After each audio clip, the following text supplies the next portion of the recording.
Más importante fue todavía la ofensiva de los elementos racionalistas contra los procesos promovidos por causa de brujería. En 1691 el teólogo holandés Balthasar Bekker, discípulo de Descartes, iniciaba las hostilidades sobre dicha materia. Después de publicar en 1683 una obra que causó sensación, Investigación sobre el significado de los cometas, escribió algunos años más tarde El mundo mágico o examen crítico completo acerca de los espíritus, naturaleza y poder de los mismos, autoridad y actividades, así como también sobre los que hacen los hombres por su fuerza e intervención. Con este título bastante largo, expone Bekker admirablemente en una larga obra las antiquísimas supersticiones referentes al demonio, la magia negra, los brujos y los espectros. La escritura, observa el autor, considerada en su verdadero sentido y sin prejuicios, no atribuye este poder y estas actividades al diablo, sino que son precisamente los prejuicios de los comentaristas y de los traductores los que han creído ver en todo ello su intervención. Al atacar las causas de la superstición, Bekker combatía a la vez sus efectos, los espantosos procesos por brujerías desencadenados en Europa. Desde su aparición, la obra fue el eje de un debate sumamente violento, que acabaría en el triunfo definitivo de los defensores de la razón.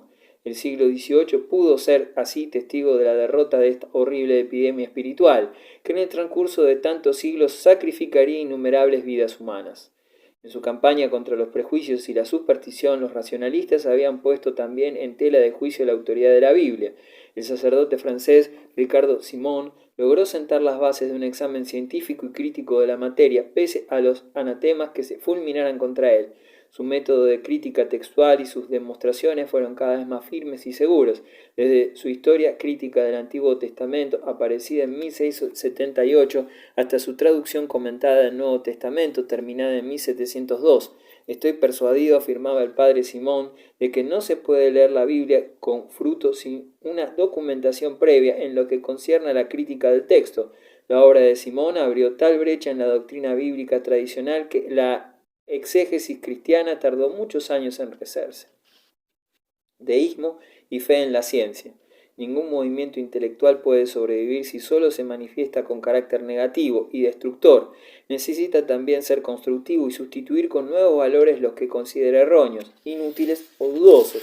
Cierto es que el siglo de la Ilustración había partido de posiciones de carácter negativo, contra la obediencia ciega a la tradición, pero se mostró también capaz de crear valores positivos. Las ciencias naturales habían alcanzado extraordinario auge desde mediados del siglo XVI, pero los resultados adquiridos permanecieron poco menos que ignorados. La situación cambió bruscamente a finales del siglo XVII. Los racionalistas creyeron hallar con claridad explicados en las ciencias naturales aquellos métodos que deseaban aplicar a los problemas religiosos y sociales.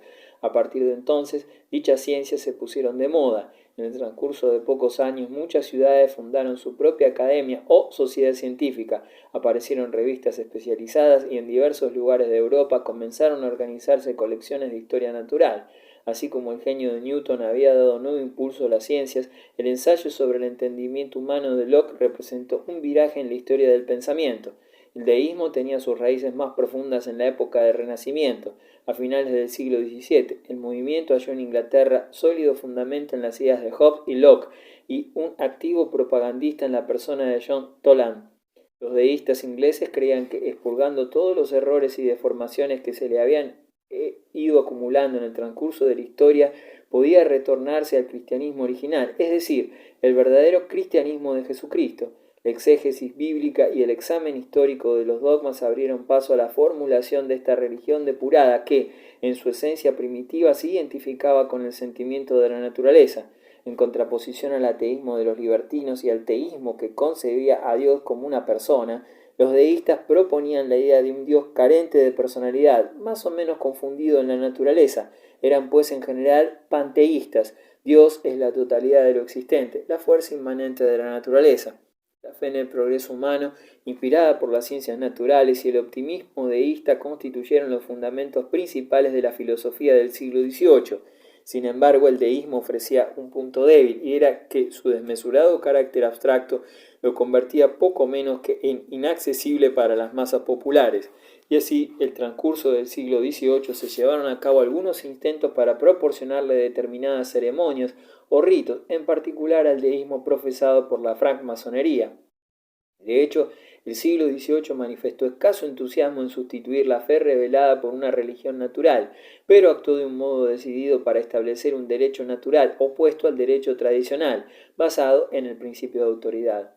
La soberanía popular. Durante el siglo XVII, ilustres pensadores como Hobbes, Grocio, Spinoza y Pufendorf habían criticado el régimen vigente de relaciones entre el soberano y los súbditos, entre gobernantes y gobernados, impugnando la tan generalizada teoría de que el príncipe recibe de Dios el poder y la soberanía.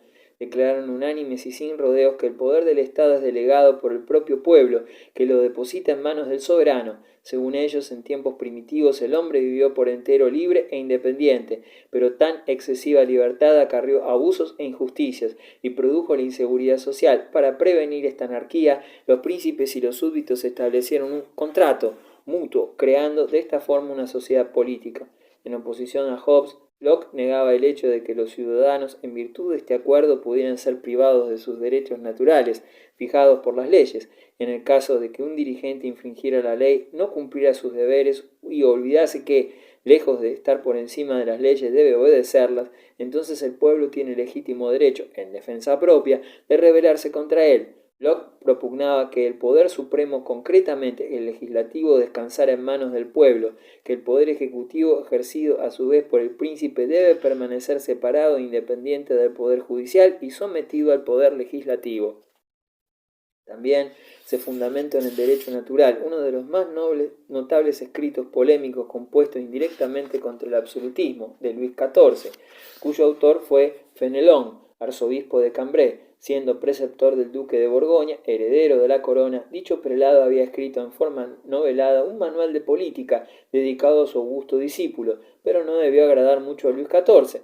No existía más que un solo manuscrito de la obra reservado al regio discípulo, a quien en la propia ciudadela del absolutismo se le inculcaban principios antiabsolutistas. Aquella obra era Aventuras de Telémaco, que ofrece un cuadro de miserias y de injusticias en el seno de un país de la antigüedad, cuyas semejanzas con la Francia del siglo XVII son evidentes. La obra muestra hasta qué punto, gracias a la mutua colaboración entre un príncipe inteligente y caballeresco y su pueblo, puede lograrse que un país sea más dichoso y más justo.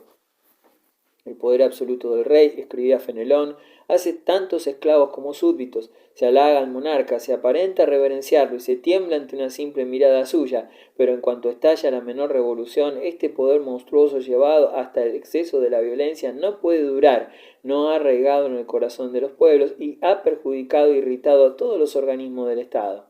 Sin conocimiento de Fenelón, el Telémaco fue publicado en Ámsterdam en 1669. Su autor cayó de inmediato en desgracia, pero su libro circuló profusamente en los países protestantes e incluso se difundió en Francia de manera clandestina. Sus contemporáneos lo consideraron como una ofensiva política en favor de la paz, de la tolerancia y de los derechos del hombre, siendo citado como una de las fuentes de mayor autoridad por los ilustrados. Fue utilizado también con finalidades pedagógicas. Muy entrado ya el siglo XIX, las aventuras de Telémaco seguían siendo uno de los textos escolares más apreciados y puede afirmarse que, de todos los escritos contra el absolutismo, el de Fenelón obtuvo el mayor número de lectores. Los nuevos filósofos. Paralelamente al deseo de formular un derecho social desvinculado de la religión, hubo también tentativas para proporcionar a la moral una base independiente del dogma. La tolerancia fue otro de los puntos que se debatieron constantemente. La libertad de pensamiento y la libertad religiosa son derechos naturales del hombre, y la intolerancia es uno de los hechos más vergonzosos que puedan producirse en el mundo. La filosofía del siglo XVIII tenía sus raíces originarias, en gran parte en los núcleos intelectuales de Inglaterra, pero fue en Francia donde adquirió su tendencia combativa por tener la sociedad francesa mayor necesidad de ello que la inglesa.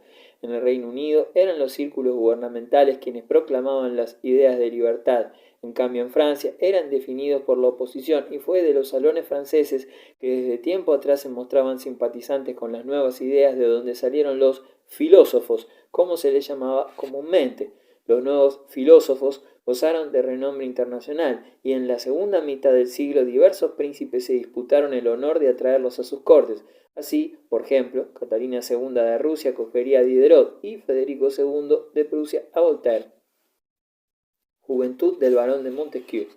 En 1721, las cartas persas, publicadas sin nombre de autor, iniciaron de hecho la era de los filósofos. Carlos Luis de Secondat, barón de la Brede y de Montesquieu, nacido en 1689, pertenecía a una ilustre familia en la cual la cultura se consideraba como el mejor blasón. Su padre era un oficial pensionado y su abuelo había sido presidente del Parlamento de Burdeos, donde uno de sus tíos desempeñara el mismo cargo durante la juventud de Carlos Luis. La madre, que aportó en dote al matrimonio el castillo de la Brede, gozaba fama de mujer encantadora. Por desgracia, falleció cuando su hijo solo contaba 7 años de edad. A los 10, Carlos Luis ingresó en el colegio de los oratorianos de Enchulí, en cuyas aulas el joven ganó decisivos conocimientos acerca de la historia y de la literatura romanas. Transcurridos sus años de colegio, Montesquieu, siguiendo la tradición familiar, estudió la carrera de Derecho, aunque amaba demasiado los libros para limitarse a un solo campo de actividades. Se sumergió en el estudio de los problemas históricos y jurídicos planteados por las posiciones respectivas que la nobleza y la burguesía ocupaban en el seno del Estado, y se interesó también por la agricultura, el comercio y la economía nacional. Como cualquiera que en aquella época pretendiera marchar al unísono con su siglo, debió familiarizarse también con las ciencias naturales. Realizó diversas experiencias y publicó numerosos ensayos acerca de estos temas.